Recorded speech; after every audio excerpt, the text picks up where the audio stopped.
All right, hello, you lovely internet people. Today was the launch of the GTX 1060 from NVIDIA. And with that, we have the two mainstream guys with the RX 480 on AMD side and the 1060 on NVIDIA side duking it out for the mainstream gamer whatever. And this video is actually going to come out tomorrow, which is Wednesday, so I'll be a day late, but whatever. I don't actually have the card on hand or anything, so I have to look at articles like everybody else. And bottom line, 1060 has better performance than the RX 480 in most DX11 titles. And some DX12 titles, the RX 480 beats it out. At 1080p, there's a more significant margin, but once you go to 1440p, the margins kinda scale out or dial down. They get closer to each other. And then, yeah, the same pattern throughout the whole entire thing. So basically, all you really need to know. Oh man, there's so much exposure right now on me. I'm not even gonna fix it. So all you need to know is that the 1060 has better performance, higher efficiency, better overclocking potential, better what else? It has a lot of things that are better, and it has less VRAM than that of the 8 gig version, I guess. There might be a 3 gig version, I don't remember exactly, but that might be a thing. But it's better in every way except VRAM to the RX 480. Now, the only thing that really matters in this case is pricing. Now, the MSRP of the 1060 is supposedly $250 or $249, depending on what you care. It's $250, whatever. And the MSRP of the Founders Edition is $300. Now, the 480, however, is $240 for the 8 gig version and $200 for the 4 gig version, respectively. Now, because of that, my dog is barking out there. Great. Gotta love it when that happens. Now, because of that, if we look at cost per frame in DX11, then we see that the Founders Edition obviously is the worst price to performance than you could ever possibly have, but the 250 version actually makes more sense. The $10 might be worth it.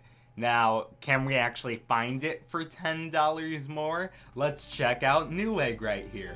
Alright, so that's a $390. That's a $1070. I mean, not $1070. That's a $970. That's a $970. That's a $970. Where are the $1060? Okay, here's a $1060. A $1060 for $270. Now, that's already $20 more.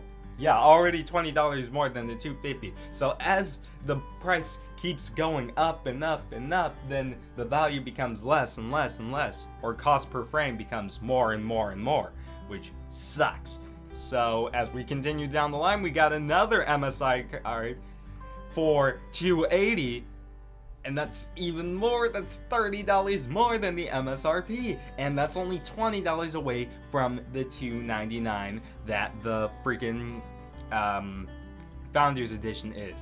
Now, here's one that's actually at MSRP, but lucky, great. It has a blower style cooler. Why do I want to pay $250 for a blower style cooler?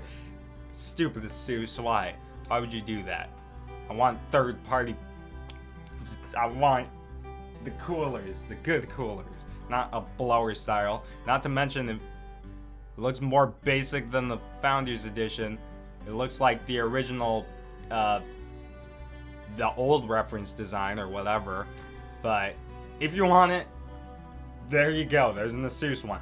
But then we have the WindForce card from Gigabyte over here, which actually does have a cooler, and it's actually at the $250. Oh, and all of the GTX 1060s are sold out anyway, so I can't get any, unfortunately, but I don't even have the money for it right now. I don't plan on getting a card until the end of summer, but that's besides the point. Actually, it is part of the point because I'm talking about which card I'm considering getting.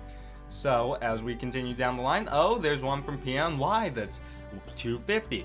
Oh, there's one from EVGA that's $260 with the mail-in rebate that brings it down to $250, which is good. Now this what the blummins? How?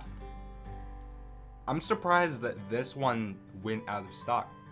I mean, this thing is $330. That's $30 over the Founders Edition, and yet it's out of stock. People really wanted some good cards. I'm pretty sure this one has a fancy cooler with RGB and whatnot, so that might be a reason for the price, but at the same time, still $330. That's as much as the GTX 970 launched for. That's ridiculous. Oh my god. These pricing things. Time to talk about my decision, what I'm gonna go with. If I can find a card that is the $250 MSRP, I'm going with the 1060.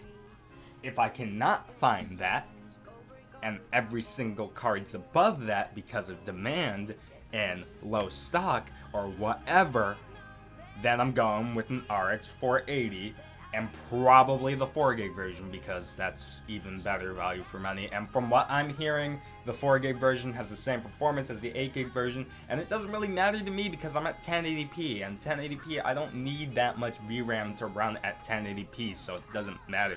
Besides, I only have 2GB of VRAM right now with my 950, so it's an upgrade any way you spill it. So VRAM doesn't really matter to me. They both have good sufficient amounts of VRAM. So if I can find the card for $250, I will get a 1060. If I cannot find that, then I'll get an RX 480. That is my decision. And also the RX 480 actually does have Crossfire, and the 1060 does not have SLI. So that's a deal breaker. Go with an RX 480 so then you can get Crossfire and upgrade later, and that would be cool. And yeah, I could add another card later for another $200, and then bam, $400, and you almost have the performance of a 1070 with less VRAM, but still, that's a thing. And also, if I went AMD, I could also get FreeSync, and FreeSync costs less than G-Sync, so it's like, oh my god, that's so amazing, oh my god, I don't know yet. But we'll just have to see where pricing is by the time I'm getting a GPU and see how that goes, and that is what determines what I'm getting. Now, I don't know what you're gonna go with or what you're gonna do, but I hope based on this video you can make a better informed decision. And also, I'll link down below in the description various articles you can look at and various videos you can look at for proper reviews of the 1060. So, like if you like this video, dislike if you dislike the fact that I don't even have the card and I'm just looking at an article and displaying my opinions on the card. And above all, don't forget to subscribe for more content, maybe like this, maybe not like this, hopefully with less overexposure on my face because the light's turned on, so. And above all, I already said don't forget to subscribe for more awesome content, maybe like the thing I don't even know anymore. But, bye!